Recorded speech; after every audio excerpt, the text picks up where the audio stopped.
to the Onside Kick. Ricky Widmer here along with Dave Oster. Hey, guys. And Mark Weber. How's it going? And we're back like we are every week. This week, we're coming to you, football podcast, the whole thing. And this is how it's probably going to be. All Tebow all the time. No. Are you sure? If you want people to listen, you'll have it be on Tebow all We're the not time. going to talk about Tebow. We might talk a little bit about Tebow because he was actually in the news today. But we're going to talk Bears, their first game of the year. Then we're going to preview the entire Week 1 schedule. We're going to also talk about the Denver-Baltimore game that opened the year. And yes, we will talk Tim Tebow, how he turned down NFL teams because he wants to be a quarterback. But guys, the Bears, they're going to open up the season against the Bengals. And we're sitting here now, one day away until game time. How you guys feeling? I'm feeling pretty good. I think everyone's kind of down on the Bears for some reason. Yeah, there's a lot of changes going on with this team.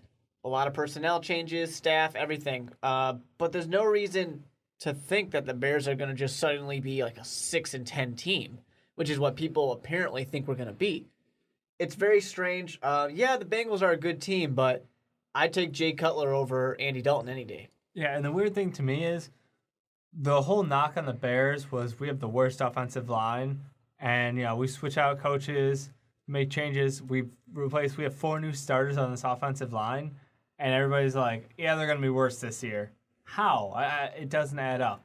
It just doesn't add up. The one thing I think of is, Mark, when you said everyone's down on the Bears, is everyone down on the Bears or is everyone super high on the Bengals? That's what I'm thinking, because everywhere I look, people are like, Bengals are going to win the AFC North. They're going to be a playoff team. And I'm like, they could be a playoff team, but they'll lose to the Texans again. They like to lose to the Texans. That's a fact. But, I mean, I think people are really high on the Bengals. It's not completely unjustified. They're a good team. They're a perennial playoff team. Unfortunately, they get knocked out of the first round every single year. But they're a good team. They have the potential to win the AFC North. We just saw the Baltimore Ravens do a pathetic job against the Denver Broncos. How much are they missing Ed Reed right now? That's what I'm saying. That Ed defense. Reed's laughing right now. He's laughing about it. But, I mean, they're a good team. They can go to the playoffs. And I actually think they have the potential to go all the way to the AFC Championship. But You're talking about the Bengals? Yeah, the Bengals. But I think that's because the AFC is kind of weak, to be honest. Yeah, But see, the one thing I feel like, and I'm looking at the Bengals schedule, they have the Bears Week 1, but then they have to play Pittsburgh and Green Bay. That's a tough 3 games to start the year. It might be. But Pittsburgh, as a division rival, it's going to be very interesting. And I think Pittsburgh can bounce back, but we're going to have to wait and see. The thing about Green Bay, yes, Green Bay is a good team, but I'm saying this year, Aaron Rodgers is getting hurt. And one of the things Tressman talked about this week when he was talking, because everyone's focusing in on the offense for the Bears because of, like we said, how bad the offensive line has been in the past. Tressman said it perfectly. The front 4 for the Bengals is going to be fierce. The Bears are going to have to try to contain those front 4. But I feel like we said, the changes that the Bears have made in the offseason, I'm expecting the Bears to come out. Cutler's going to have a 300-yard game, 2 touchdowns at the least. Wow. It's a pretty bold prediction there for a Vikings fan. Well, that's what he did. That's what he did last year against the Colts with an interception. And he was only on his back twice. Yeah, you know what? That sounds like a pretty good game for Cutler. I wouldn't have any issues with it. But the only thing I'm afraid of is not only do the Bengals have that fierce front 4, they have a stacked, like everywhere you look on the Bengals is quality players. I can see why a lot of the analysts seem to be very high on them this year. They're pretty high on talent, pretty deep in talent as well. But it's a lot of these no-name guys. But if you watch them play, no, you can see what's going on. Well, and I think that's the biggest thing. I'm a little bit afraid of their secondary because the pressure coming from the front 4. The secondary has much less work to do. They can always be looking in the backfield, and the only upside is right now everybody's healthy, so we've got all our weapons. I see a pretty good game for Cutler. See, and I kind of feel like the spotlight I'm putting on for the Bears because of, you said the secondary is going to be key for the Bengals. Alshon Jeffries. Can he get it done? Because I feel like the guys that Tressman mentioned in his press conference, he mentioned Geno Atkins. He mentioned Ray Malaluga as two of the big heavy hitters for the Bengals. If Alshon Jeffries can't go to Cutler and say, hey, get me involved in the offense, it's going to be a long day for the Bears. Well, there's going to be a kind of safety blanket, obviously. The question, I think, is it going to be Forte or is it going to be Martellus Bennett? Which one of these guys is going to have the big game? Because that pass rush is going to come, and we're still early on. That offensive line does still need some time to gel together. So either Forte is going to make a lot of fantasy owners extremely happy. He better. Or Martellus Bennett's going to frustrate a lot of fantasy owners because he's going to be sitting on their bench. Do you think, and you said it's going to take a while for the Bears' offensive line to gel together, do you think there's a good chance that the Bears could see a 3-and-out to start their offensive season? Well, let's see. Last year we started off with a pick six. We really No, haven't- was last year the time where we started off with the safety? It could have been. We're not known for our quick starts. Let's just put it that way. Cutler, a little rust on the arm every time he comes out for opening game. But I do see very good things coming from our offense. And you're right. O-line, yeah, it's much improved. But the thing is, you still have to give it time to gel, like you said, Mark. I just did some research, Dave. You were right. Pick 6 for the Colts to start the season. I remember watching that, and I just kind of threw the arms up and went, it's Cutler. And that's one thing that, we didn't mention last week when we did the full preview of the Bears coming into the season. Cutler, interception numbers, the thing with the Bengals, and Dave, you kind of hit on it, their secondary isn't that all, if you look at it, they're not like, ooh, I'm scared. It's the pressure that their linebackers and front four can produce on Jay that's going to make him just toss they're one gonna up. have opportunities. Toss one up, and then it's like free catch. Who's going to get to it? The wide out of the corner. Yeah, I think the key point of this is how well Cutler can follow the game plan, because it's not going to be throwing to Brandon Marshall 15 times. I know going into the game that's not what it says on the piece of paper, And all I think back to is that Bears-Packers game where it's like, I'm going to try to go to the well as often as I can, and the Packers are like, no, you can't go there. Someone else is going to have to show up in this game, and hopefully they make it pretty obvious for Jay Cutler so he goes, well, I can't ignore you because you're wide open, or at least getting the break. And I think one of the things, and this might sound a little like common sense, but it's either going to be, if the Bears can stick to the run game, it'll be a good day for the Bears. As soon as the Bengals, because of that front four we're talking about, as soon as they make the Bears go one-dimensional and Jay goes into pass mode, it's going to, like I've said before, it's going to be a long day for the Bears.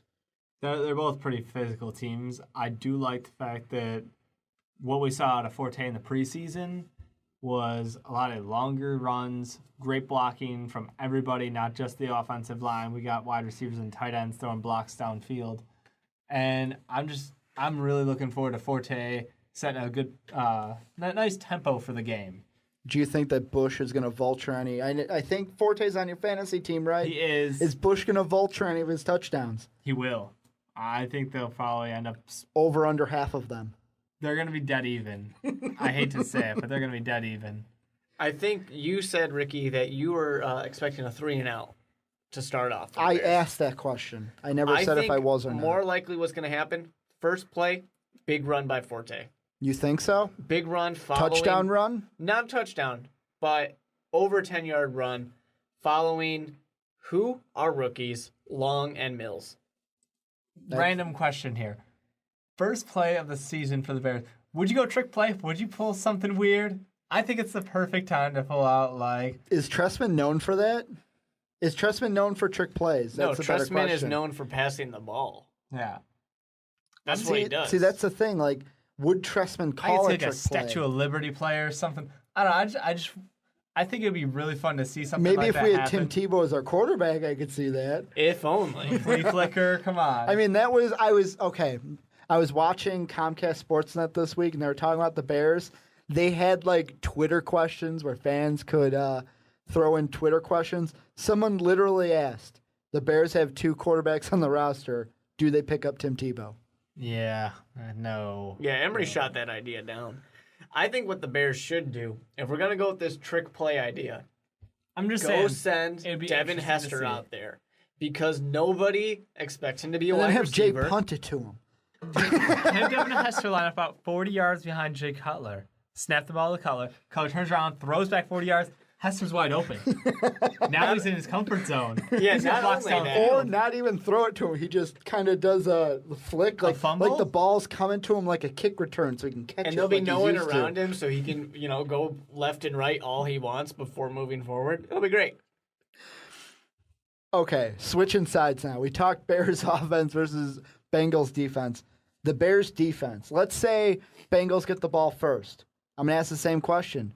What are you expecting from the first drive defensively from the Bears? I expect to see John Bostic out there. As much as people want to say DJ Williams Is he gonna be out healthy? there, Is Williams healthy?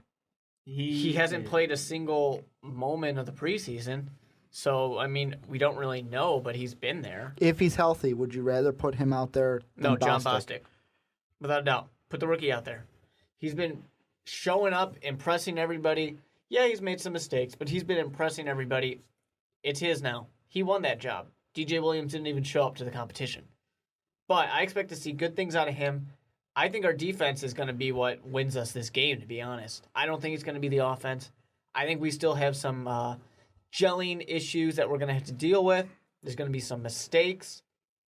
I think the defense just holds down Andy Dalton and A.J. Green and, Ben Jarvis, Green Ellis. But now you got two tight ends to deal with. Yeah, they do. The Bengals do have Gresham and Eifert. I don't know. To me, yeah, the Bengals are going to probably run two tight end sets. Mm-hmm. But we know that Briggs can handle that. Briggs can handle anybody. It's true. The question's going to be more on John Bostic. I guess he's probably going to get caught a few times. They're probably going to want to target him with the tight end just to see how he can do. But he's a big hitter. We saw him make some big hits and knock the ball out. So I think he can handle it just fine. What about the secret weapon, though? Tossing some Sanzenbacher. What do the Bears do against the former player I was just going to who bring blew it up in the preseason? Sanzenbacher, I was upset when we got rid of him. No, I don't think anyone was as. I don't think anybody was as upset as Dave was when Sanzenbacher Yeah, left the I was a Bears. huge Sanzenbacher fan. Weren't you gonna get his jersey I and then we was. got rid of him? I had it all planned out, but it didn't go through, and now I'm just really sad about it. That man knows how to catch the ball.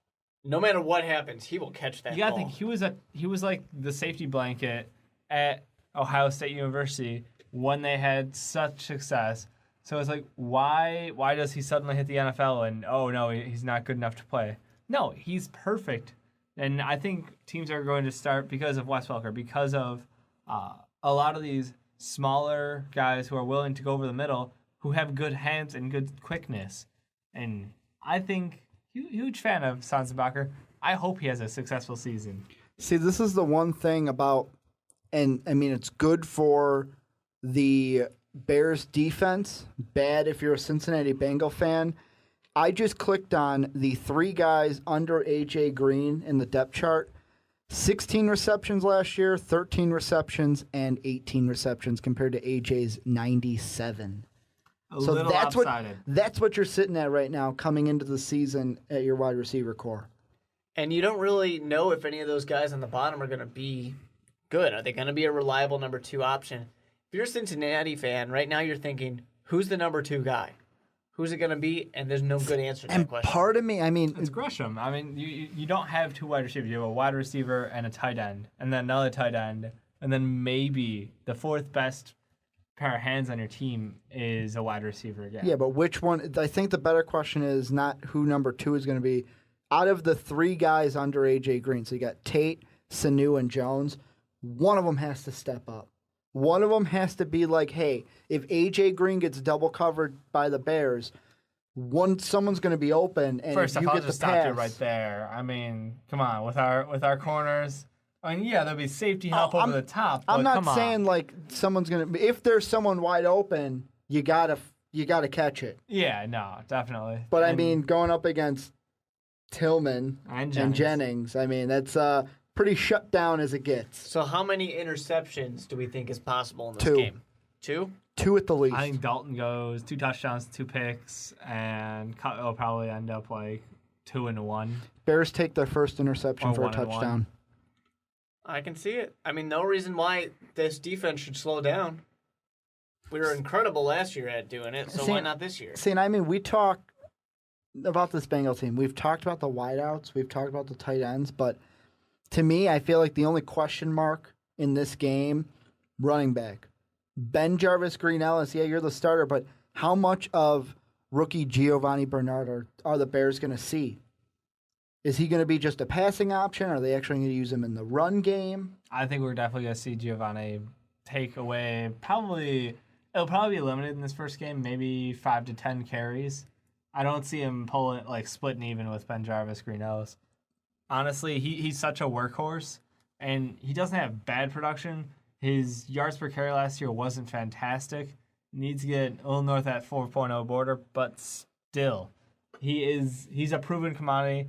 He's got very, very good hands. I think last year he had 3 fumbles, and that was like the most he's had ever. So, come on. It's hard to run against the Chicago Bears. True. And I think that Ben Jarvis Green Ellis, he's not one of the best running backs out there. He's going to struggle. So you're going to want to change up the pace, or maybe the Bengals are just going to say, this isn't working out. Let's throw the ball.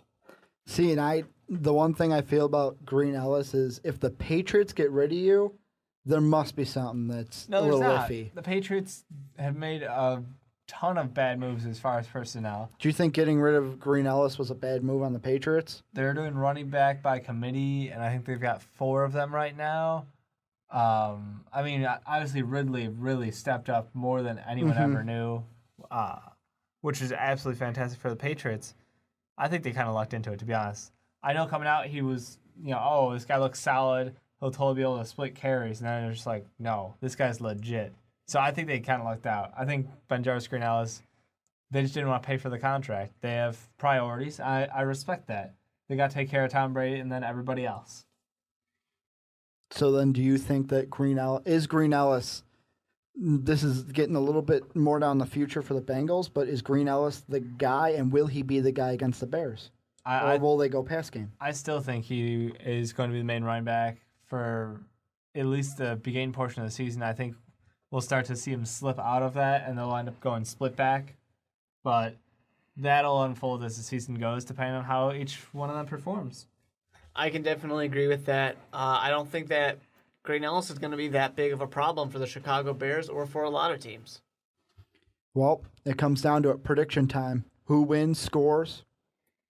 I'd say the Bears win.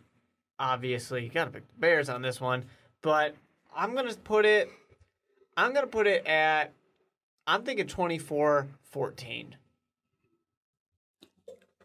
I mean, that seems pretty good. I'm thinking it's going to end up being a little bit uglier than that.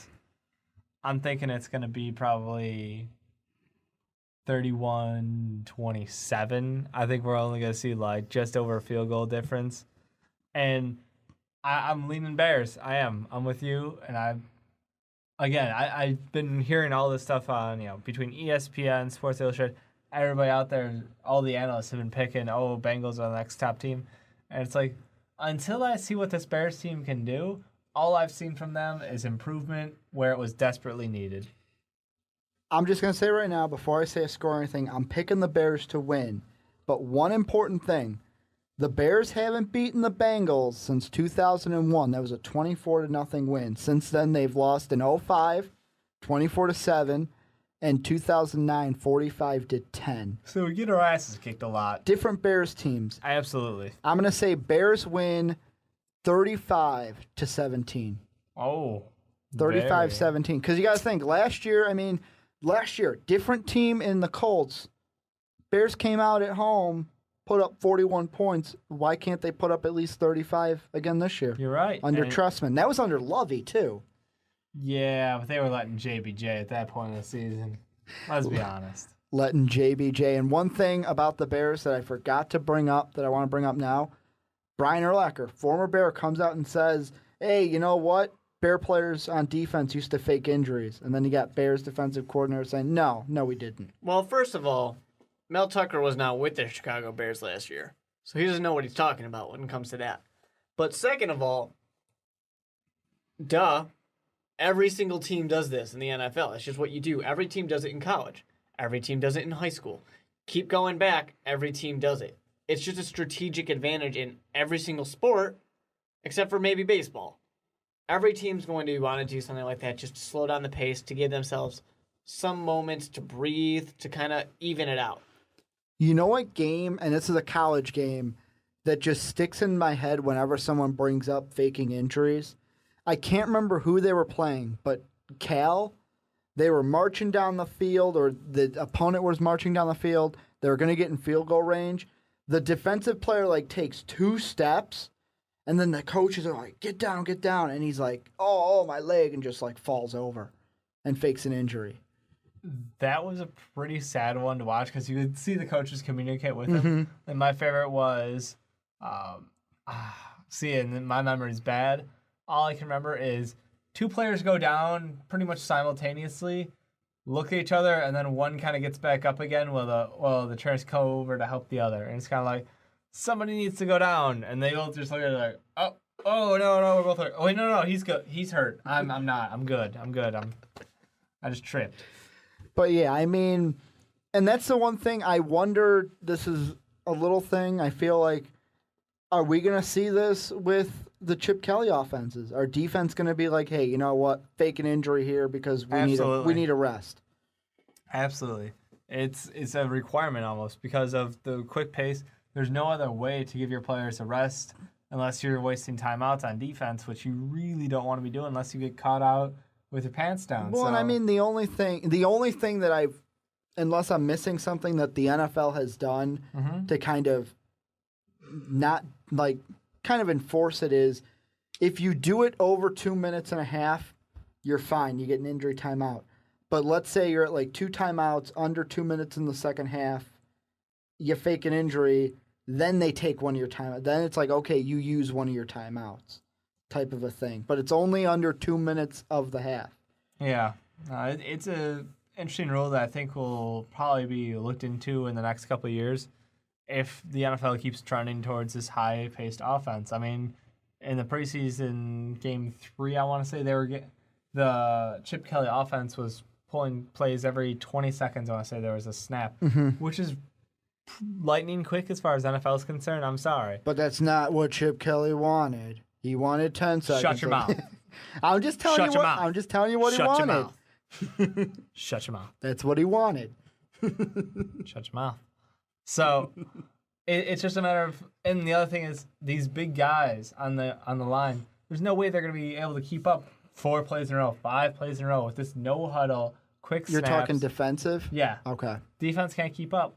I think the offensive guys are going to slim. I think everybody in the next 10 years of the NFL, we're going to see guys slimming down a whole lot. I know so basically what we see in college. Yeah, this league is going to get thinner and faster. Because the offensive linemen in college aren't, unless you're running a pro-style offense, unless you're 300 pounders. Unless you're like Matt Khalil at USC. Yep, you're absolutely right. I think, here's the thing. There's going to be a lot of those kind of injuries, but I don't think they're going to be that fake. I think you will have a lot of those guys getting hurt. And maybe it'll just be I'm out of my breath. I need to lay down because I can't breathe. Yeah, exactly. Because it's just going to be too quick for these guys. They're bigger, they're older, they can't do it. And that's going to cause a lot of problems for these guys. Well, now to go, before we preview each game in the NFL, the season already kicked off on Thursday, and it was a record-tying game. Peyton Manning, not John Elway, so for the people in Columbus out there that are listening, Peyton Manning throws 7 touchdowns, 462 yards. It was a Madden performance for the decades. I like to call it the air ball era. I think it needs to be separated a la baseball with the live ball era because it is. It's a different game. Okay, Tim Kirkchin. ESPN. Yeah, thank you. It's a different game. You said it tied a record. The record was set, what? The 60s. Last person was in the 60s? Yeah, the last time was in the late 60s. So I think the game's completely different than it was in the 60s. It's different than it was 20 years ago. I think it's kind of like it's a different game. It just is. So I think the stats just aren't going to match up. I mean, why Hittle threw for 7 touchdowns? The name itself, hilarious. I know. Chicago Bears. Sid But yeah, Luckman he did was. There you go. You want to know what's funny? Yeah. The last guy to throw 7 touchdowns in a game was Joe Cat for the Vikings against the Ravens in 1969. So it's happened to the Ravens the last 2 times. Play the Ravens is the way you want to do it. It was the Baltimore Colts at the time. I was Not gonna the- say. so Play Baltimore. it's happened to Baltimore twice. So here's the thing. You say it's, the different era and stuff, but I do. if the NFL wants to be the way everyone thinks it's going right now, and I kind of disagree, but with this mobile option, these fast drives and everything, you're not going to have to worry about someone throwing 7 interceptions. You're not going to have to worry about them throwing 8 touchdowns or 7 touchdowns because they're going to be running it all the time. They're going to run it in themselves. Peyton Manning, league of his own right now. I don't think anyone else touches it. The only person who might is Peyton Manning when he beats it. See, and to be honest, I think what this showed is, yes, I'm not taking anything away from Manning. Manning was lights out. But Bronco fans should be looking, saying, where's our run game? Yeah, they didn't need it in this week, but like they talk about who hasn't done it. Like on the ESPN article, they list Tom Brady, Brett Favre, Dan Marino, Joe Montana, Steve Young, Terry Bradshaw, and John Elway. Let's just look at John Elway. When John Elway was playing, who was lining up behind him? Terrell Davis. Just for the end of his career. Yeah. I'm just saying, he got that running back, he won the championship. That's how it worked out. Can Peyton Manning win a championship without a running back? Yeah, he already did that. He's done it before. Exactly. So I don't think it's a big concern. I just think Elway has complete and total faith in Manning and leading this team, leading this offense. He doesn't need the running back, but they have multiple running backs who have potential to get them out of any sticky situations. If they need to kill clock, I know they've got the guys back there. Yeah, you don't need it. You can see it every time they get into the red zone. They just have Wes Welker, the ultimate red zone weapon. Or who is this? Who would have thought a 5'5" wide receiver is the ultimate red zone weapon? He's just so deadly. You see that patented Wes Welker cut that he can do. Yeah, the cut into the spin out of it where it loops back. Or not even that. Who knew who Julius Thomas was coming into this season? I had no idea. I was like, he was a favorite target in the preseason last year before he was injured. See, I'm just saying, do your research. I buddy. thought Demaryius Thomas, Wes Welker, all they've got. That's all they need. And now they got this new guy, this other Thomas. So each time they yell touchdown for Thomas, you get really excited and you realize, wait, that's not mine. That's not the one I have on my fantasy team. And I mean, looking at the other side of the ball, yes, it's a funny thing that's floating around the internet, but it's so true about the Ravens. There's a meme that came out today that was Flacco and Ed Reed laughing, and it says, yeah, the Ravens said they're going to pay Flacco $120 million, let us walk away. It's true. If I'm a Ravens fan, I'm like, I want Ed Reed back. Well, you got the mistake where you paid one guy and then you let your main parts of your defense leave and you let one of his favorite targets to be honest, one of them walked away from the game at the highest point of his career is a Super Bowl. 2 Super Bowls. Highest point, arguable. But yeah, obviously he was the heart and soul of that defense. And then Ed Reed, who was the number 2, not far behind, went away because no money on the table left for him. You're right, Dave. The only highest part for Ray Lewis is if he would have just ascended into the heavens at that point. It nearly happened. It was so close. If only he would have been able to grab the mic out of Jim Nance's hands. Here's a fun thing here. Joe Flacco, who threw 62 times in that game. Because he had to. Yeah, he had to, but I mean, still, we need to mention that he threw 62 times. He got 362 yards, 2 touchdowns. Only 100 yards more was Peyton Manning, 7 touchdowns. 100 yards, yeah, but 5 extra how many INTs did Manning throw and how off? Like, when Manning was on the field, it doesn't matter. He got shit done and got off the field. This is what I'm saying. This is the issue. You have a highly efficient quarterback who has good wide receivers, and then you have Joe Flacco, not so efficient. Balls are just going through guys. They're not catching them. They're going under them. Yeah, but to be honest, look at the receptions for Baltimore. 7 of them were to Dallas Clark, where, I mean, Peyton Manning sitting there going, okay, I would have thrown the Clark Captain too. check down. And then you have 8 of them, the most receptions to Ray Rice. I stand corrected. There's Captain Checkdown. So, and then, he's just safety blanket, safety blanket. He has Torrey Smith. He made some decent Smith, plays. Brown, and Stokely, all wide receivers, all 4 receptions. When Smith's longest catch of the day is 34 yards, you're doing something wrong. You're not using him to stretch the field like he's made to be. He's the quickest guy on the field. Let him do his job. Let him get behind defenses. And I mean, look at Dallas Clark, 7 receptions, but he was targeted 12 times by Flacco. Ray Rice was targeted 11 times by Flacco. And Dallas Clark is really going to get messed up. If this game was any indication, he got beat up out there. It was rough. I'm amazed that he made it through that whole game. Well, I mean, Mark, that's even without Von Miller, who's suspended 6 games of the season. Broncos didn't even need him in this one. And I know that's a huge relief for Broncos fans. Yeah, the Ravens were an iffy team.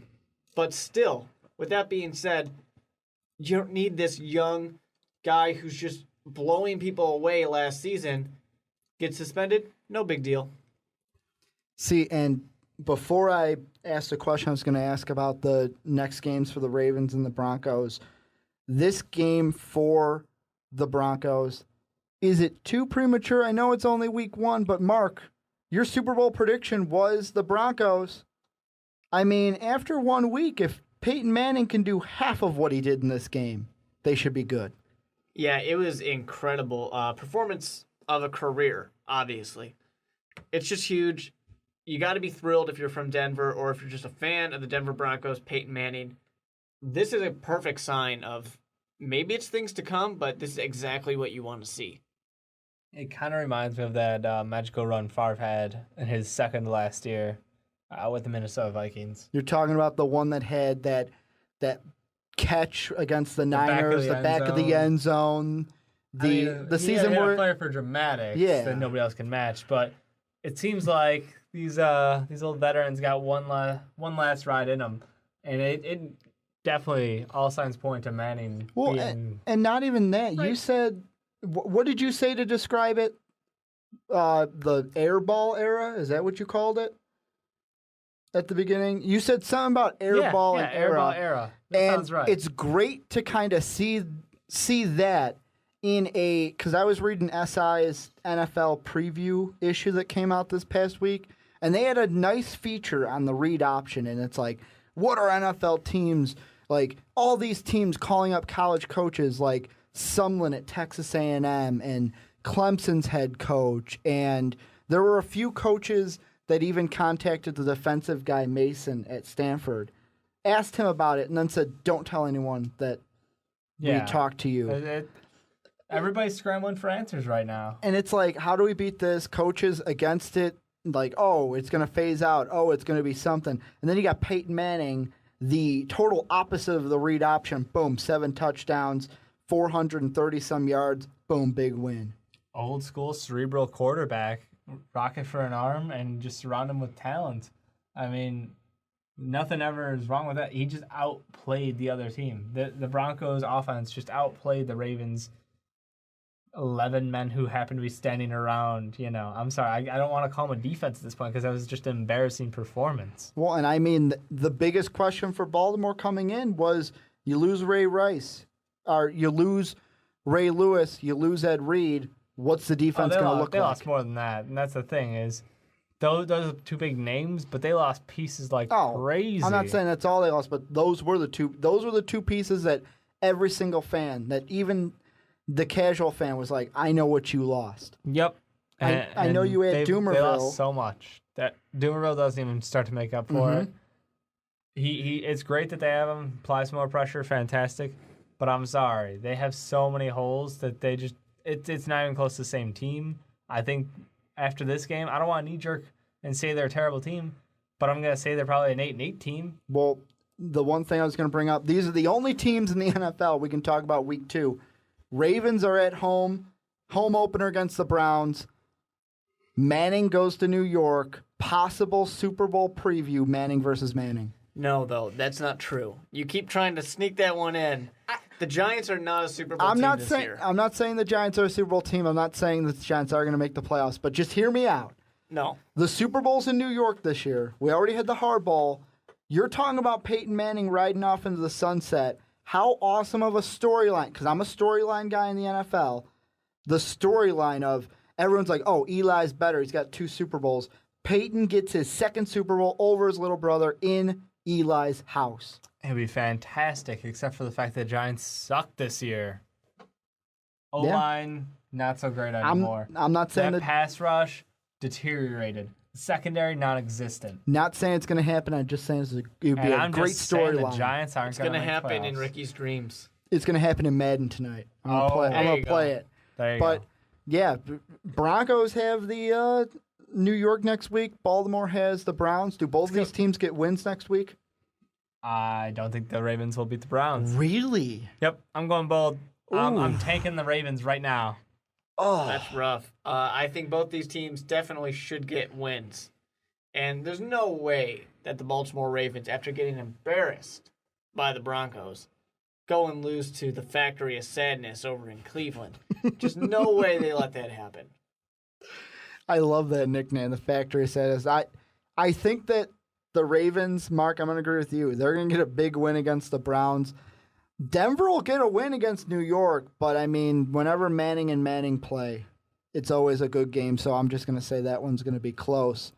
And now previewing week 1, we're going to start off, go AFC, NFC, kind of tag team it through the whole week 1. First AFC game on the list, Patriots at Bills. Really? I'm sorry, the Bills aren't anywhere close to the Patriots. Unless magical fluke happens or they break Tom Brady in half, the Patriots have this one. I'm not saying the Bills will probably lose this game. The one thing I am looking for, the Bills in this one, how does E.J. Manuel play in his first start as a pro quarterback? Well, I think that's the thing, because we see these young mobile quarterbacks come out and just blow people away every single time. It's that kind of surprise shock factor, because no one's kind of, in the NFL at least, we've never seen them do it with the NFL. So you get those surprises with Cam Newton, you get it, obviously Russell Wilson, Kaepernick, all these type of guys. Now, the thing is with the Bills, they're against the Patriots. It's going to be really difficult. Even with the weekend Patriots kind of, who's Tom Brady going to throw to type of situation. And this, I don't know, for this team, I think Tom Brady will throw to who he wants, and he will make a household name of a wide receiver this year. And don't forget, Patriots had valuable offseason time training with a mobile quarterback against their defense. Before they let him loose. Before they let him go. And we all know that he's an incredible quarterback who wins playoff games. Oh, don't worry, Mark. We'll get to him in a little bit. But, I mean, the one thing I'm looking at is same thing I said about the Bears. I'm looking at the history here, and what did the Patriots do? And I know, like we said, not Peyton Manning, Tom Brady's going to be missing his top 5 receiving targets from last year heading into this game. But last time New England came into Buffalo, 52-28 win. It's not going to be that big, but I expect it to be a huge win for the Patriots. I wouldn't say a huge win just because I think E.J. Manuel is going to do a lot. Better than Fitzpatrick? Yeah, definitely better than Fitzpatrick. Fitzpatrick was not horrible quarterback, but he's a worthless quarterback for the Bills. He never did anything. E.J. Manuel, mobile quarterback, he can make things happen by himself. And you combine that with a defense that still is supposed to be good. I think it's going to be a closer game than people think. I think E.J. Manuel impresses people, but the Bills this year still aren't going to be a good team. They're not going to beat the Patriots. So, just so I'm breaking it down, we're all saying Patriots win this one? Yep, I got something along the lines of 42, probably 31. I think there's going to be a lot of points going up. I think the Patriots' defense is improved, but still not clicking on all cylinders quite yet. So I think E.J. Manuel should have a decent showcase, though. Okay, moving on NFC, the first game I want to look at, Sean Payton's return to New Orleans, him and his Saints hosting the Falcons. That's a scary... That's just... I would hate to be a defensive coordinator. You look at those two teams and you see... Drew Brees and Matt Ryan. So much offensive firepower.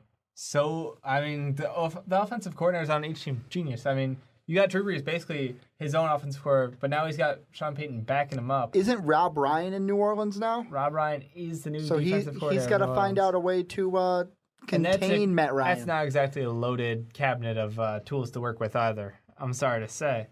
So I see this one being a great watch. It's going to be fast-paced. And Saints even picked up Meacham again after he was released by the Chargers. So he was released by the Chargers? Well, why wouldn't you? I mean... Him and Drew Brees, they got that connection. He already knows the offensive system, too. Yep. I mean, the one thing I'm looking for in this game is Steven Jackson.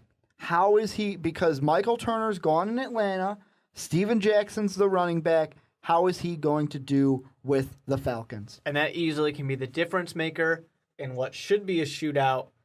If the defense shows up for either one of these teams, having a running game is going to be huge because, of course, play action. You got two amazing quarterbacks out there. They can do great things. I expect to see a shootout. I expect the stadium, though, to be just jumping. Absolutely. Because, I mean...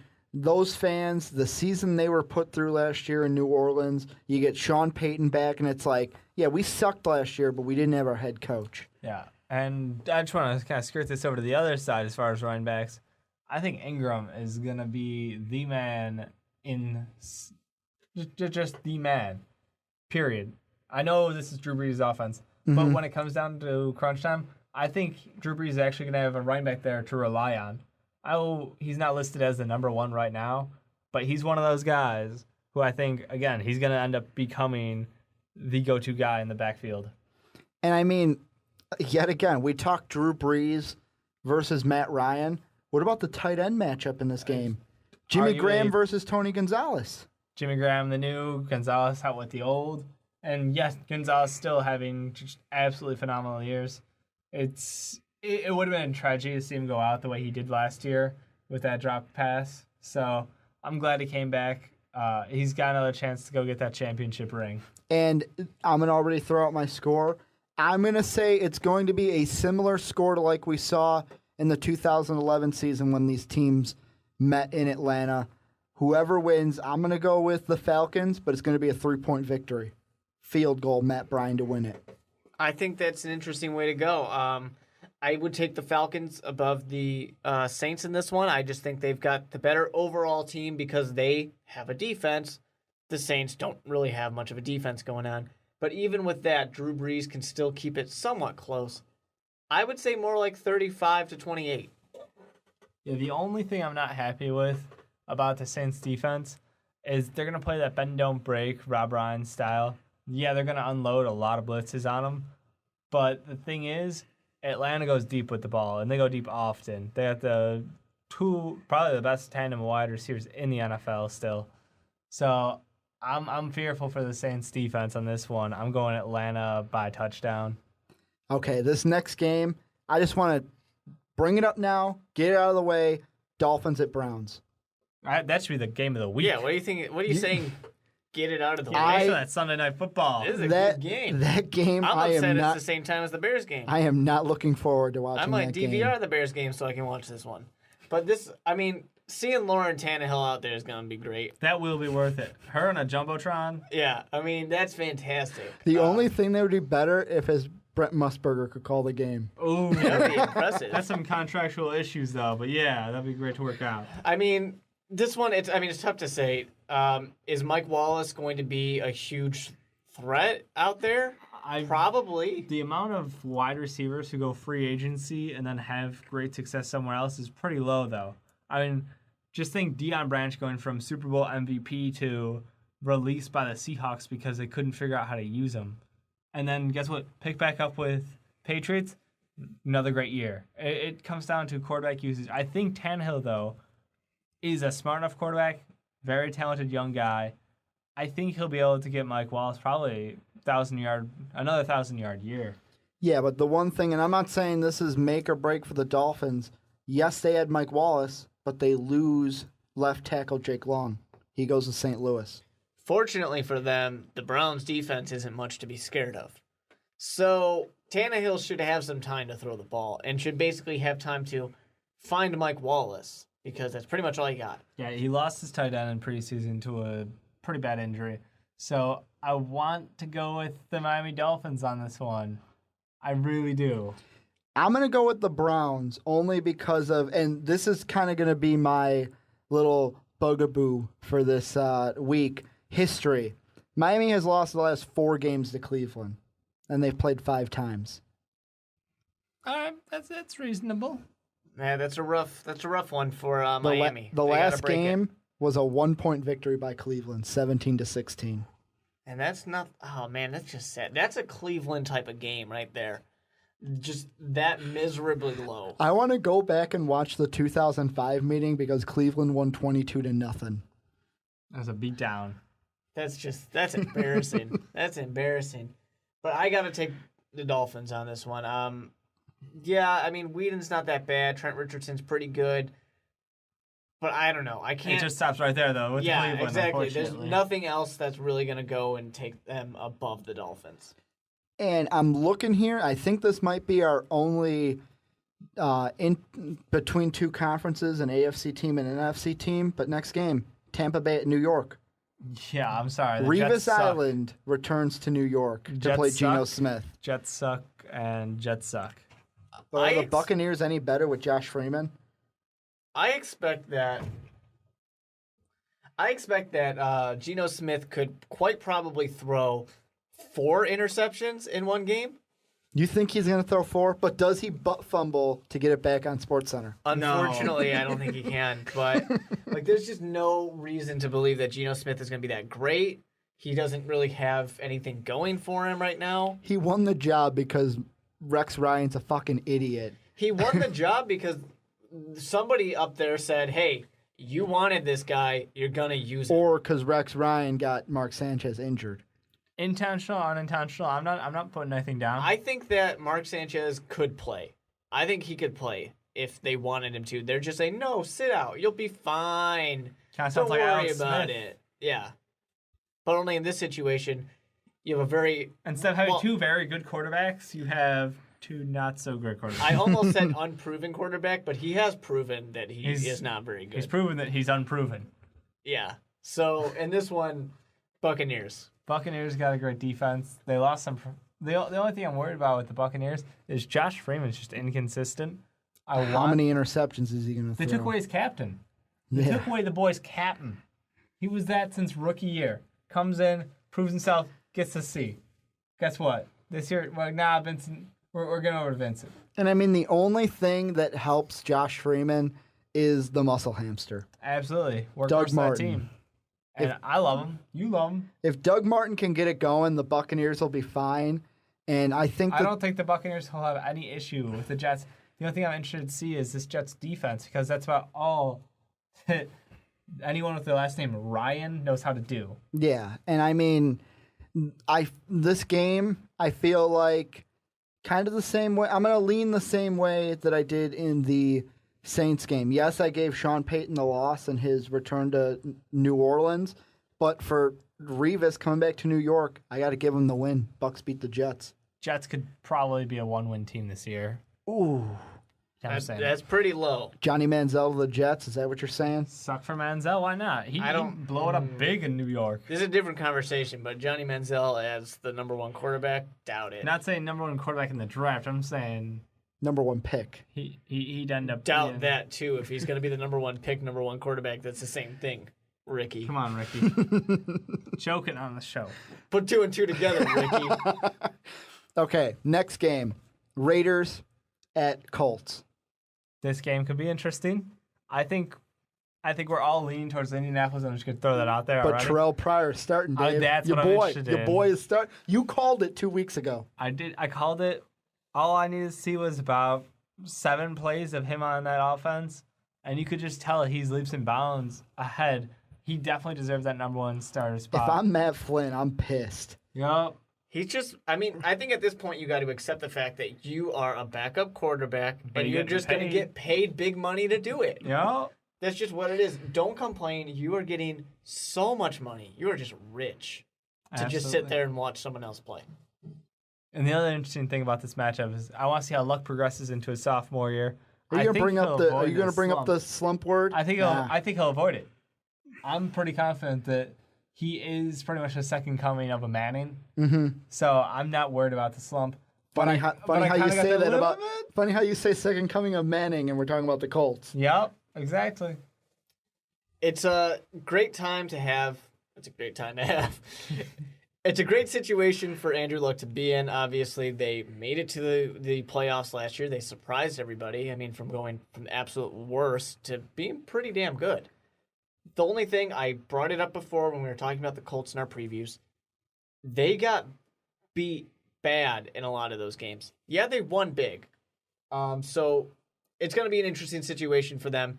Fortunately for the Colts, though, this is one of those win big situations.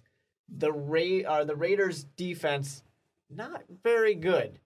The Raiders' team is not very good. And Andrew Luck has proven that if defenses give him the opportunity, and yes, I'm looking at you, Minnesota Vikings, to win games, he's going to take it.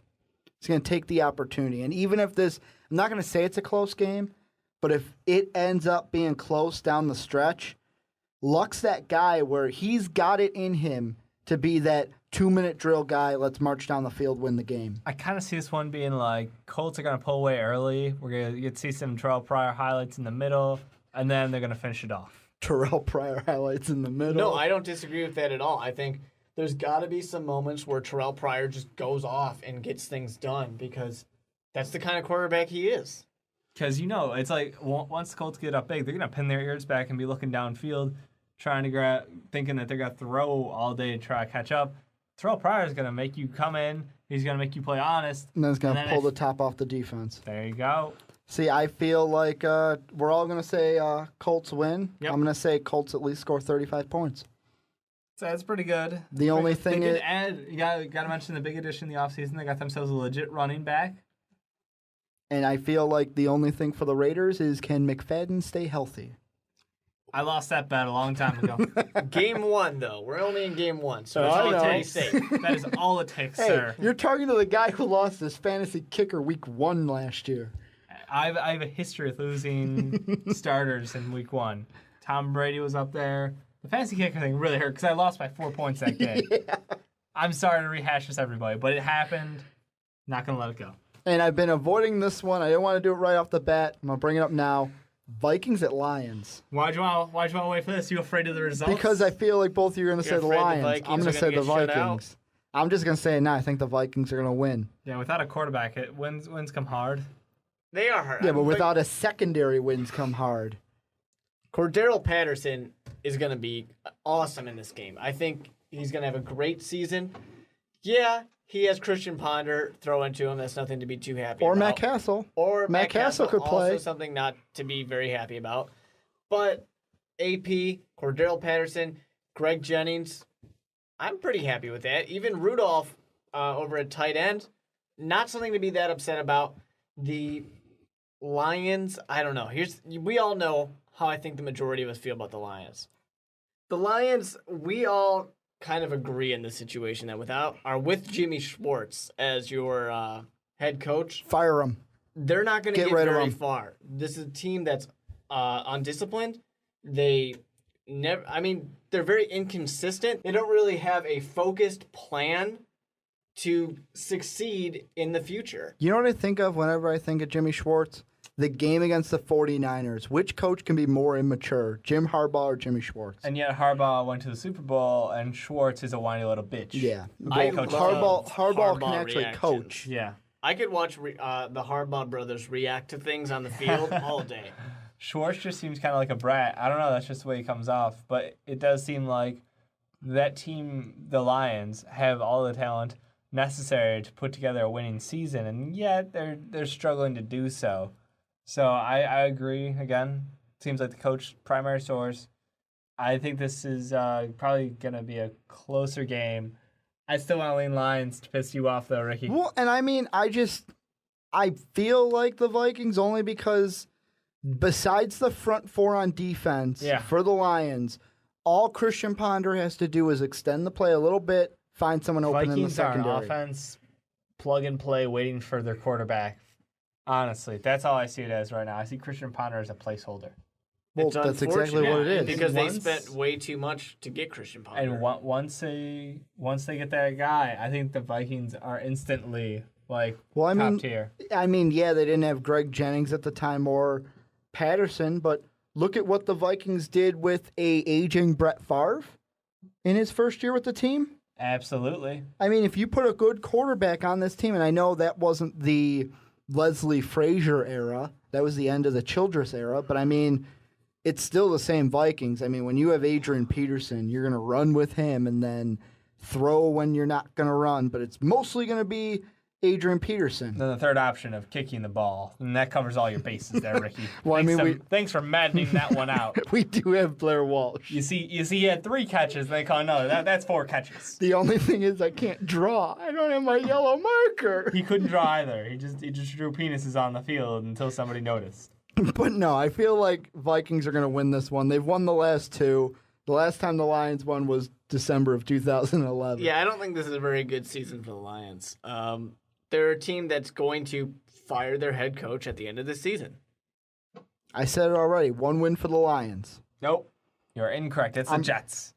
I'm going to match your 1-win Jets with the 1-win Lions. We're going to have 2 teams that are tied. Mark, do you have anybody else who's going to win 1 game this year? You know, I'm thinking the Jaguars might just win 1 game. All right, there you have it. We have our worst teams in the league. Already said it, week 1. Well, you know what? Moving on to an AFC team, you got Andy Reid and Alex Smith traveling to Yo Gabba Gabba and the Jaguars. Yeah. Honestly, the Jaguars, I know that's your pick for the 1-15, but I like their talent at wide receiver. I like Cecil Shorts. I like Blackman. I just don't like Gabba.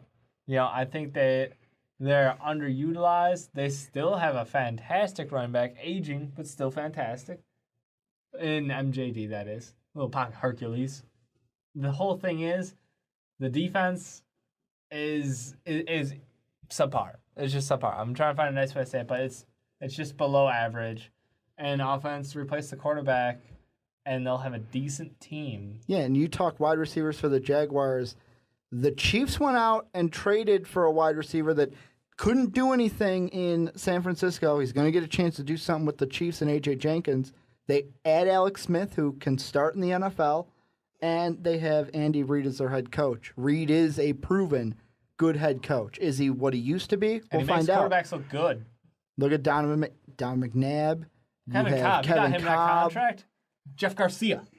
Jeff Garcia took these guys in the playoffs. Mm-hmm. I mean, that's Andy Reid's specialty. I think for Andy Reid, he's going to throw the ball a lot, obviously. And Alex Smith, he's an average quarterback, mediocre type of quarterback. He can get it done. We're talking about the most efficient quarterback in the league last year. Come on. He's a guy, if you give him a good system, he will succeed. And I think Andy Reid has the potential to do that. The problem is, who are you going to throw to? Yeah. You got one option out there. And then you got Jamal Charles as well. But you see Jamal Charles, I think they're going to use him a lot like Andy Reid had the setup in Philadelphia. You have to.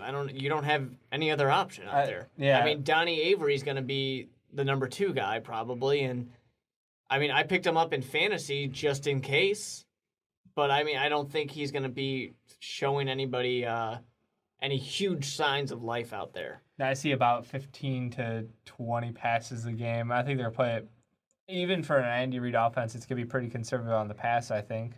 That's the thing. Andy Reid offense, but Alex Smith. You got a clash of styles. I'm leaning towards Alex Smith's limitations that we've seen up to this point, and I'm playing a smart, conservative, and run-heavy or screen pass-heavy offense. 17-14 Chiefs. Yeah, we're going low scoring on this one. Ryan Suckup, game-winning field goal with like 2 minutes left. No one likes Suckup. I'm just going to leave it at that. And moving on, an AFC matchup, Titans-Steelers. This one I think could be fun. It's going to be one of those, are the Steelers back? There's also the question with CJ2K. Obviously, everybody's been rooting for him to come back and be as dominant as he was in that 2,000-yard season. No, screw him. He screwed me in fantasy. Never forget. Never forget. Dave has a lot of hatred for fantasy. It all go down on me. You got to be Britting me. You got to be Britting me. Yeah. There are some people that just shouldn't play fantasy football. Dave, you might just be one of them. I apologize to everyone who I've drafted this year in advance. You're going to get injured. I'm sorry. Only one who's safe is the guy who's already injured in Bell. That's true. It's true. Started off strong, but I don't know. I mean, the Titans are a team that look like they should be good because they have a lot of weapons. I feel though with the Titans, it's yes, Jake Locker's your starting quarterback, but I feel like if he struggles at all this season, the media and everyone's going to be like, "Where is Fitzpatrick?" I'm sorry, what media? It's Tennessee. And we also got to remember that Fitzpatrick just kind of got booted out of Buffalo. Yeah. You're not working with that great of quarterbacks. Yeah, but if Locker starts to struggle, the Tennessee media is not that mean on its quarterbacks. It doesn't blow things up. It's We're not not New York. in- It's not I'm Philadelphia. just gonna say, we're not New when York. when I say media though, I'm not talking just Tennessee. I'm the talking Tennessee Gazette You or have what? you have ESPN's not gonna be covering ESPN. Tennessee. No, Well, no, ESPN covered Fitzpatrick when he was in Buffalo. Yeah, that's because he had a 4-game streak of just breakout ridiculous stats and got that giant contract and then went back to being a mediocre quarterback. Someone's going to cover it. Someone's going to be like, he should start if Locker struggles. They can ask for it, but I think Locker is the franchise quarterback until proven different. I think they got 2 years of just Locker locked up. And you put Fitzpatrick in there, really, is it going to be any better than Jake Locker? You already know what he can do. The only thing that might happen is Jake Locker gets hurt again. We might see that happen. That could be a worry going forward as well. You're correct. But one of the things on the other side of the ball, thing I'm looking for from the Steelers, we talked about James Harrison, what he brings to the Bengals. What has he left the Steelers with? And I mean, with the Steelers, to me, I want to see what they can do because I'm seeing some people predicting the Steelers coming in last in the AFC North, under the Browns. Well, that's just silly. That's pretty incredible. If that happens, Steelers, they should be embarrassed. Relocate. Put away the terrible towels. You know what? Yeah, put the towels away, pack up, let's go to London. But no, I mean, this Steelers team still has a lot to prove. Obviously, last year they had injury issues like crazy. I think that this coming year, though, is going to be a solid year. I think they're going to be fighting for their lives, though. Not bottom of the barrel, but it's going to be a squeeze for that playoff race. And one of the running back issues, Dave, you said that, yes, Redmond's getting the start week 1, but he's not going to be the starter all season for the Steelers. I did seem to mention that in the past. I got a lot of these guys who I'm looking forward to seeing them later in the season. Younger players who want to make their way. But yeah, I would say watch Redmond's performance early, and if it goes not, if he's not getting the yards per carry, if he's not holding on to the ball tight enough, I wouldn't be too surprised to see him pulled. I kind of feel like it's hard to vote against the Steelers. I think Big Ben's going to get it done. Yeah, I'm all in favor of Big Ben taking it home. Exactly. Trust in the tank that is Big Ben. Can't bring him down. Okay, so the rest of the games to close out the Sunday matchups, all NFC games. First one, Seahawks-Panthers. I think Great game. I think it's kind of hard to vote against the Seahawks, though, in this one. No, they play them close. The Panthers had the Seahawks beat last year. Check out the game history. It was a fun watch if you ever got some free time. It's really going to be fun to see Cam Newton versus Russell Wilson. That's going to be a great matchup. The advantage, obviously, that we got to remember is the Panthers' defense is not quite as good as the Seahawks' defense. So, with that being said, That's being generous. yeah, I'm trying to be nice. How many interceptions is Cam Newton going to throw against this defense? That's the question. That's a tough one because that cornerback, that's one of the best. Which cornerback? Well, All of no, them. I'm saying the combination. Your number 1, your number 2. Mm-hmm.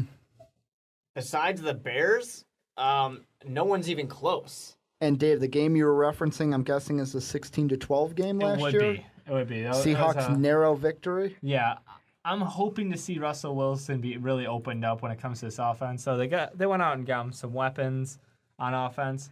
So I think this will be a much higher scoring event. I think Cam Newton will definitely be performing better. I think last year he really got into stride towards the last stretch of, the last 5 games of the season. I feel like it's hard to vote against the Seahawks because They're by far the besides- most talented team in my mind. I think besides the Niners, if you asked most people who's their top team in the NFC, they're going to say Niners or Seahawks. Yeah, talent-wise, they're absolutely loaded. But on the other side, the Panthers, I feel like when's the time where you're actually going to challenge the Falcons and the Saints for this division? It could be this year. I mean, Cam Newton needs to bounce back. and he started to do it, like Dave said, in those last 5 games, maybe he's going to go back and have as good of a year as he did his rookie season where he just blew everyone away. It's not going to start with the Seahawks, though. Panthers are losing this one. It's hard for me to pick the Panthers. I'm saying it's closer than you guys are thinking, but Seahawks will take it. But I think Ron Rivera is probably going to be on the hot seat if this season, like you said, if they don't challenge for that division title, he's going to be gone. Another game, Rams-Cardinals. Bruce Arians, first game as head coach of the Arizona Cardinals. Talk about a fun game. I don't know why this is one of the later games because no one's going to care about it. Some people are going to be forced to watch this game, guys. I like it. I don't like it. Screw you just you, like Mark. it because you like Tavon Austin. And he I like likes Tavon Austin. Carson Palmer. I like Carson Palmer. I like both these organizations in the direction they're moving. I got to say, I have no faith in the Rams this year. Do you like Sam Bradford, Dave? Nope. Yeah, exactly. And, here's a fun thing. This Cardinals defense, they were great at the beginning of last season. They've added more talent. Yep, they got even better. There's no reason to believe that Sam Bradford's going to feel good about his life during this game. Well, and plus the Rams lose Steven Jackson. I mean, yeah, they've got Richardson, but they lose Steven Jackson. Yeah, there's no feeling that. Exactly. I think that there's a potential here that Sam Bradford throws 3 interceptions. And you got to remember, this Cardinals team, they did go 4-0 to start last season. What up? Now they plug in Bruce Arians, the guy who helped the Colts make that playoff run we talked about earlier. The thing that you got to be scared of, obviously, as the Cardinals is that offensive line, and you don't really have much going on running back. I don't believe in Mendenhall. You don't think he'll stay healthy, or you don't think he's got what he used to have? Well, both. I don't think he's going to be healthy. I think that he's past the point where he can make it through an entire NFL season. Yeah, I mean, Mendenhall is a question mark, but I feel like in this one, it's going to be Carson Palmer. He kind of an off career with his time with the Raiders. Why? He had spectacular numbers. He was with the Raiders. He was on a terrible team, but he still put up ridiculous. He was with lucky he wasn't winning with the Raiders. That's what I'm saying. 4,000 passing you yards can have whatever numbers you want. That's a team without wide receivers. I'm just saying. Larry Fitzgerald right now. No. I'm just saying. And Floyd. Now that he's in this situation, we got to see the dubs. We got to see the dubs come up. The mistakes down, W's up. I'm good for that. You have Larry Fitzgerald and Malcolm Floyd. That's 200% better than you had in Oakland. I'm just excited to see the fact that the Cardinals should be a defense that scores points. You got the Honey Badger out there. Patrick Peterson. You got Patrick Peterson out there. These two guys can score points on the defense, make that defense into an offense, and the Cardinals might not be that bad of a team. Well, and plus, I feel like it all goes, I mean, yes, I know that the Cardinals did get to a Super Bowl, but that was because of Kurt Warner. I think we can all agree with that. Another older quarterback. It had nothing. Plug and play. It had nothing to do with Wiz and Hunt. I feel like adding Arians now. Arians, he's to me going to be a good head coach, and he's going to help the Cardinals in the future. Cardinals might. I'm going to pick them to win this game. They're going to beat the Rams. I think this is the most competitive division in football as of right now. You have the battle for first between the Niners and the Seahawks, and then the battle for third between the Cardinals and the Rams. Exactly. And I am going with the Cardinals like you guys have been saying. I absolutely love the direction of this team. Don't get me wrong. The Rams, doing better under Fisher. The man's a genius. Everyone agrees on that. The only thing is, I'm not a Bradford believer. I think they're doing the right thing, bringing offensive weapons around him. I mean, I think they've gone through, 20 wide receivers in the past since he's been their quarterback. I mean, between health issues and just lack of production, we need to see something out of him. Otherwise, I'm just completely out of faith. So I'm going Cardinals. Who are you guys going? Cardinals, no doubt about it. Yep, Cards. And now moving on, possibly the best 4:25 start of this Sunday, Packers at Niners. The rematch of a playoff game. Can Kaepernick light up the Packers like he did in the playoffs? I definitely believe so. I think this is a nightmare matchup for the Packers. To open the season. Yeah, you're facing one of the best defensive fronts in the league, and Aaron Rodgers, quarterback known for holding on to the ball too long, having a shoddy offensive line. And they've had injury troubles on that offensive line as well. That doesn't help. The only upside is, okay, we've got really good talent at wide receiver. Oh wait, they've got really good talent in their secondary. Well, not just that. I feel like we've talked about earlier in the podcast with the read option. If there's any team, any quarterback that is the poster boy for the read option, it's the Niners and Kaepernick. Absolutely. Perfect fit. I have said it before. Aaron Rodgers, I don't believe that he survives this season. I think he's going to get hurt. That offensive line is weak and injured. With that being said, going up against the 49ers defense is not what you want to start out with. Aaron Rodgers is going to be beaten up right away. He's going to be spending a ton of time on the ground. 49ers can get this one easily. Last time they played, January 12th, there was a 45-31 win for the Niners. Similar score? There's some garbage time in that, too. There were, but similar score? Or are we going to see a lower score but closer? I think we're probably going to see 35-24. I mean, I'm sorry. There was an offensive explosion that happened in that game. I like Kaepernick. I think that they've done everything right. That 49ers is probably one of the best run organizations. They've added such talent on both sides of the ball, but I think the scoring probably won't be that high. But 35 is nothing to shrug at. Come on. Yeah, I think it will be lower. Obviously, like I said, I mean, if Aaron Rodgers is having a rough time and he's getting hurt and he's getting hit a lot, Packers probably aren't going to score that many points. I'm going to say Niners in this game, but I feel like the matchup is going to come down between defensive coordinator Dom Capers of the Packers and Kaepernick.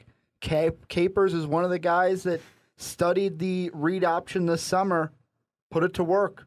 Did you study it enough to beat it? I'd say good luck. I mean, he could try to go after what the Ravens did to Kaepernick in the Super Bowl and just say, screw the running back. Just hit the quarterback enough times to where you got him flinching, and then you got a chance to take that ball away. Well, and that's the interesting thing with the Niners, where other teams, yes, you can kind of use that philosophy. Everybody from that Super Bowl game has footage on how to beat the Niners. Exactly. Wow, the first half. Yeah, watch out. That second half Niner shows up again. Well, it would have been a different game if we didn't have They would have won that game outage. if it wasn't for those double pass interferences and that that Oh that my offsides. God, those penalties. We're killing. still bitching about those, The Ravens shouldn't have won that Super Bowl but they did. because of the refs. But they did. Same Because of reason the refs. the Cardinals shouldn't have lost their Super Bowl. There was an illegal block in the back. It happened. Before halftime. Time was out. Yep. Time should have expired. They should have got one free play, maybe. That's if the refs are being generous. And just to make it clarified, I'm going to go with the Niners in this one. How about you guys? Niners. Sunday night game. At Jerry World, Cowboys hosting the Giants. I'm going to go with the Cowboys here. One reason, Dez Bryant. He was the best offensive weapon in the NFL last year over the last 8 weeks. I think he's finally done it. He's hit the level of, I'm the best wide receiver. Fitzgerald's up there. Megatron's up there. But guess what? He's right there. But Dave, what's been my bugaboo this week? What's been the one thing I've mentioned with every matchup? History. History. You can't and go the Cowboys, against history. The Cowboys they've never beaten the Giants This in is Jerry the worst World. Giants team in the past 5 years. Still got The Eli. best Still got Coughlin. Cowboys team. Yeah, but saying still have Eli and still have Coughlin is saying they still have guys that They've are tried to fire almost Coughlin fired. Yeah. every single year. Try to fire him, you'll win a Super Bowl. I guess. I mean, that can only work for so long before it stops Didn't it working. happen twice? Yep. Didn't both Super Bowls Yep. they did that? Yeah, he was about Mid to through go. a season. So That- just it's not threaten gonna happen to this fire time. him now, No, see, and then they you gotta win be, every game. They got to be smart about it because they know the team's not good enough to get even to the playoffs. So, wait a couple of years, then try and fire him. Then you can go to a Super Bowl. But I mean, the Cowboys are a better team than the Giants, without a doubt. Yeah, Tony Romo. Nobody believes in Tony Romo. But they just got rid of Rob Ryan. They're going to have a refreshed defense. They were running the ball for once, which is nice in the preseason. I think they have a good chance of winning their division. Tony Romo, this Sunday, Joe Flacco 2.0. Cowboys gave him a huge contract, craps his pants first day of the season in primetime. Incorrect, sir. I don't really think it's on Tony Romo. I think the running game is what's going to help out the Cowboys this year. With that being said, Tony Romo has a lot more control over this offense than he's ever had. Hopefully he allows the running game to help him. Yeah, you can't forget that he now has the quarterbacks coach that worked with Drew Brees. So that's a big boost to not only him, but I think the level that everybody else is starting to respect him at.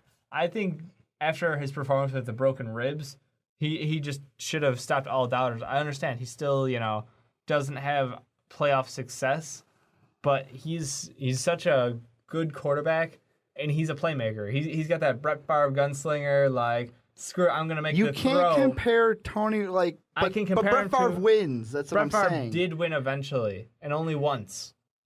I'm not saying Super I know. Bowls. I'm just saying games. Yeah. Brett Favre was a proven winner.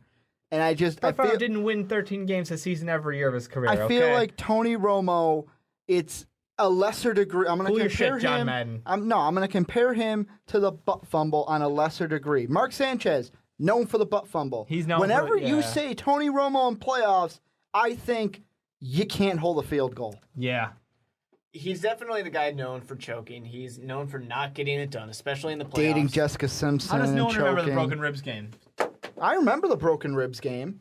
Yeah, I remember him more for not being able to hold a field goal and then dating Jessica Simpson. Everyone wanted to talk about her instead of him. Pretty much. I think the broken ribs game, it's cool and all, but that was just one game. And the week after. It's not like they magically healed. And then Justin Timberlake making fun of him at the ESPYs. Which is always nice. I'm all for the Cowboys winning this game. I actually think they can win this division this year. With that being said, part of that's just, we're going to get to the Redskins, but part of that's because I question RG3's health. Mm-hmm.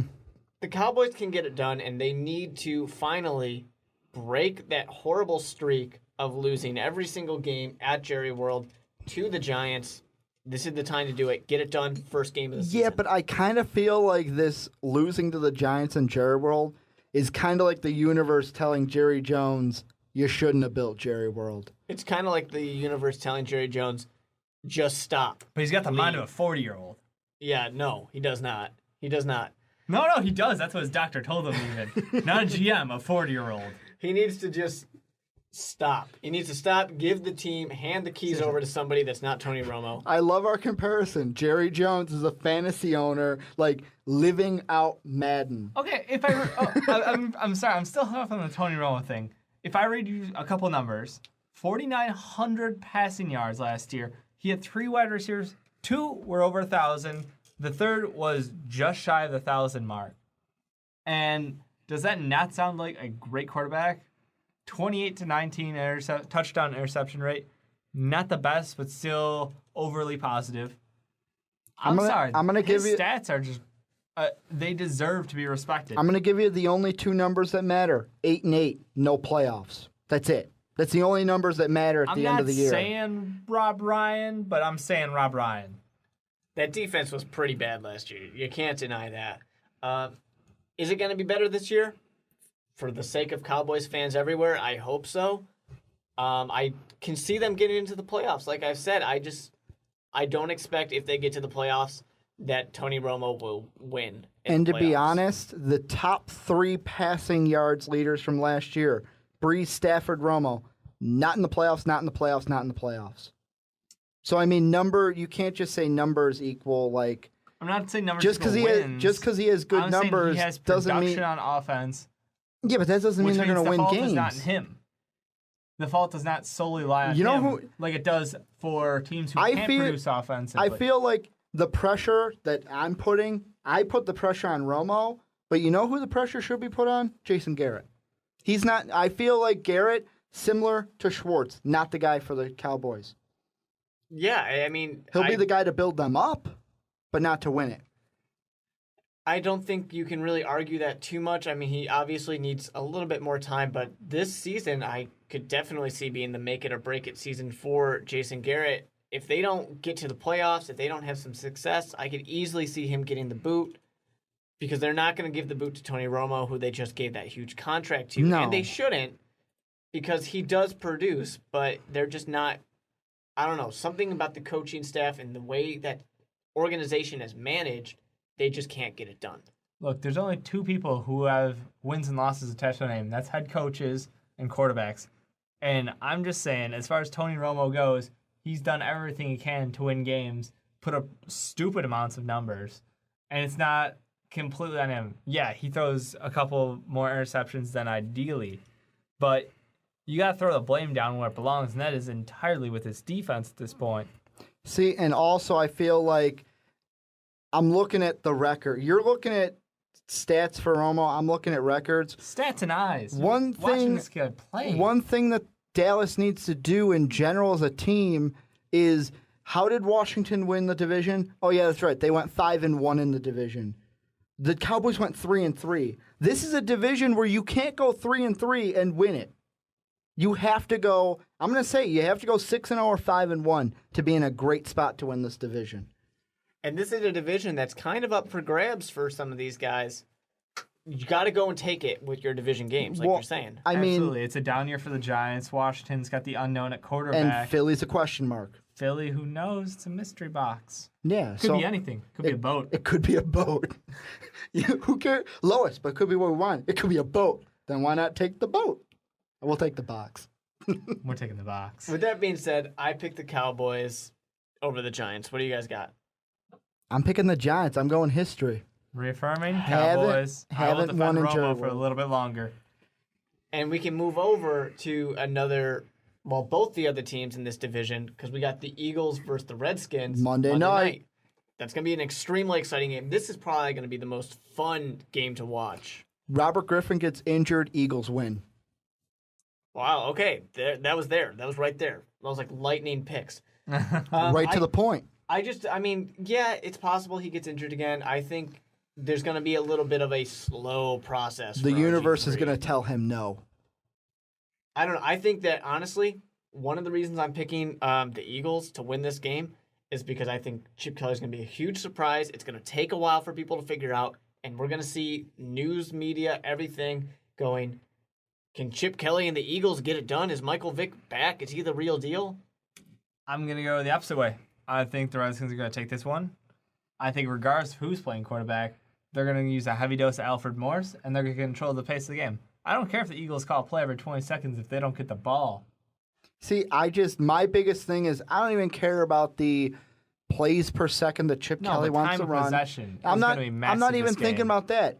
My biggest worry is this isn't a worry. This is what's going to happen. Chip Kelly is going to be a surprise, and Washington is going to have to adjust mid-game to what Chip Kelly's throwing. And 2, I feel like Robert Griffin, he's going to say, you know what, coach, I like what you're telling me, but I'm not going to listen.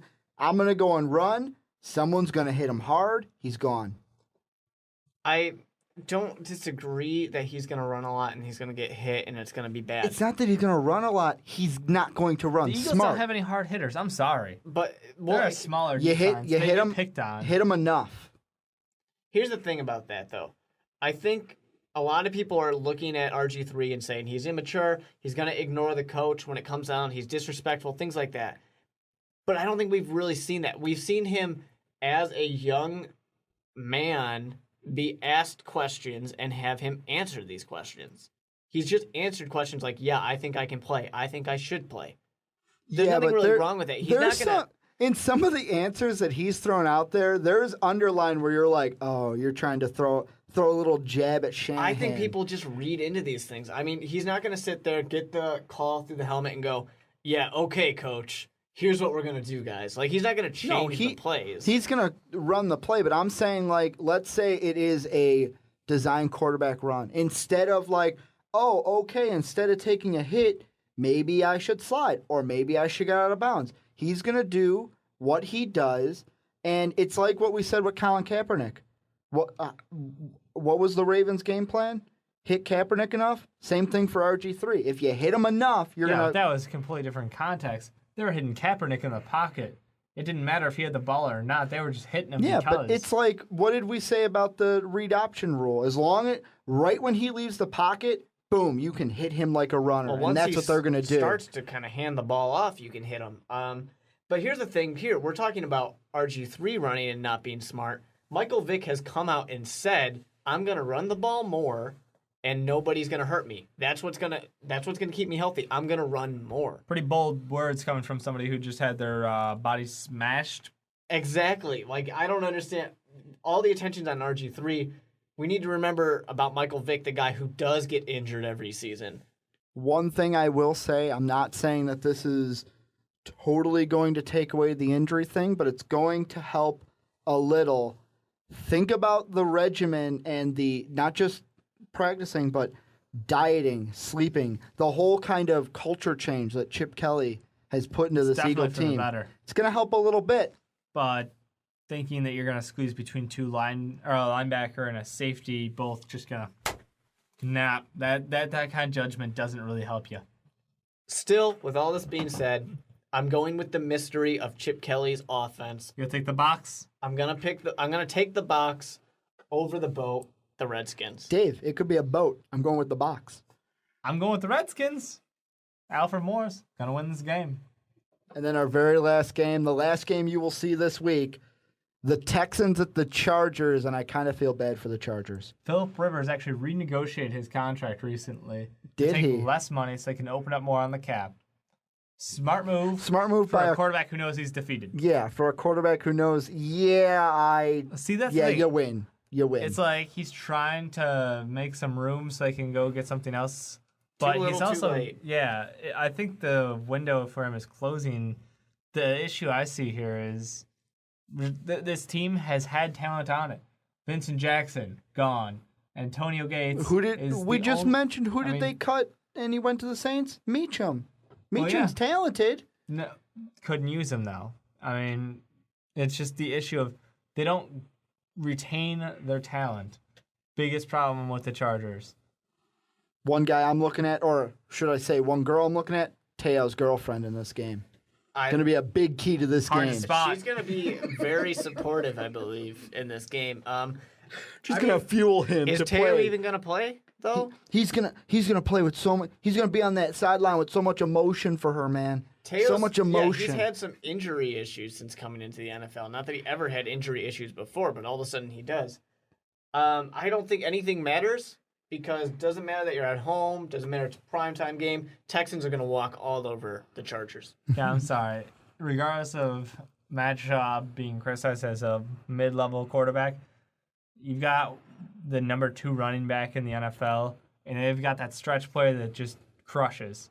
They've got a defense who Brian Cushing's healthy now. J.J. got that Watt. big contract. You got J.J. Watt out there. I mean, they're just stacked.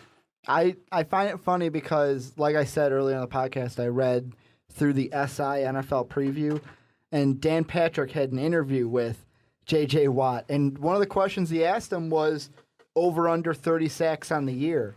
And Swat was he was a little like humble about it, like, yeah, I don't know if I'm gonna get 30, but he could get 30. No, he can't. No, he can't. You can't. Nobody can get 30 sacks in the NFL. Can't happen. You don't think so? Top out maybe 25. Does he have a record-breaking season though with sacks? Like No. we're seeing, like I think we're gonna see with Peyton Manning. I didn't say it earlier. I'm gonna say it now. Peyton Manning breaks the season touchdown record. I mean, I don't see why not. He's on pace to do it. He's on pace to more than like double it. Actually, no, I don't think he's at pace to more than double it, but pretty much double it. He's also on pace to set a record for most games without an interception if you just take his first one and copy it every single game. So, yeah, he's just like the Jesus of the NFL. But, I mean, I don't know. The J.J. SWAT thing, he's going to get double teamed. We know he's going to get double teamed. Someone else is going to take advantage of his skill and the respect that other teams have for him. I don't know. I kind of feel like Texans take this one, and I don't think it's going to be a close game. Yeah, I'm with you there, Rick. Well, that's going to do it for the Onside Kick this week. I want to thank you guys for listening. As always, tell us what you think down below. We love talking with you, the fan, about the sports we bring to you every week. And as always, have a good day, everybody.